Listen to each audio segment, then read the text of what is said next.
Yesu Kristu. Oh, mayibongwe imvana. Oh, Nkosi yami.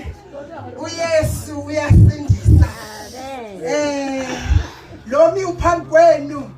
Ndingusisi, ndingugogo, ndinguncinci, kodwa kunobabalo wakwaNgqongo. Ndiyaqonda intombazane endala apha elengweni engendanga. Mandimbulele kakhulu uThixo owayinceda ngenye imini impilo yami. Ndiye nditsho apha kuTata uMonakali, ndithi Tata uMonakali, abantu basezawusindiswa. Oko kwasindiswa mna ndandingafuni nokumbona umuntu othi usindisiwe. Wayivela ndiphambanise. Yo, ndingazi intoba ndikhaba imviko. Sisezawufika phaa eKapa. Ndike ndafika phaa eKapa Tata uMonakali. Ndifika ndikhokhoba, ndidlala uSathane. Ndawufika eKapa ndithi ndiye enkonzweni. Sakhuthuzwa apho kwasa. Kwaba ngangena ityiwa ndithenge, kube ngangena ioyili ndithenge, kube ngangena iwayini ndithenge. Kwasa singenamali yokubuya nodade wethu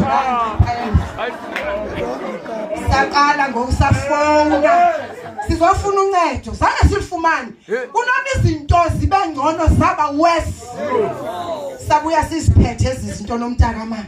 Sangalokhwela ke ngoku isawuthini. Ndiphethwe sisisu ke ngoku.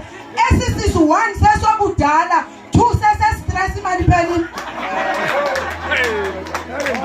Sizawuphinda nantoni eliyengweni? Asingonfreya siyelengweni.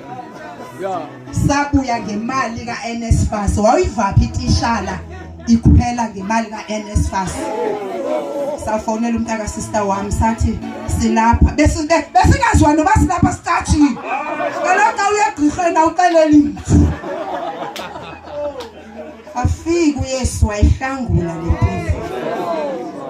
Sabuyela kuYesu. Ndimi apha nje ndisindisiwe. Andizisoli. Zizoba khona abani isivunguvungu kodwa ndiready. ngoba ndihleli njengomntu onenkani. Yafika le tente apha ngomhla ka-16 July. Ndabeva abantwana bakaThixo bememezana ndandenza iwashing. Ndayiyeka kwaba ngathi khona into endidudule emqolo. Ndathi nithini bathi kwaMashiya. Ihlangene. Jambulela kakhulu Yesu. Singabantwana balapha eliyengweni, abantwana bakaThixo.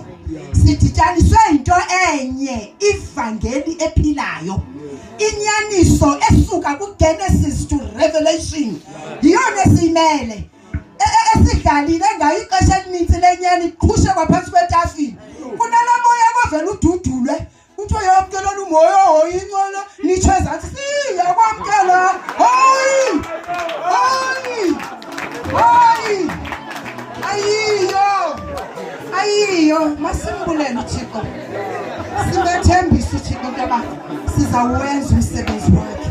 Ngegama elihle likaYesu Kristu ongumfeli wethu. Amen.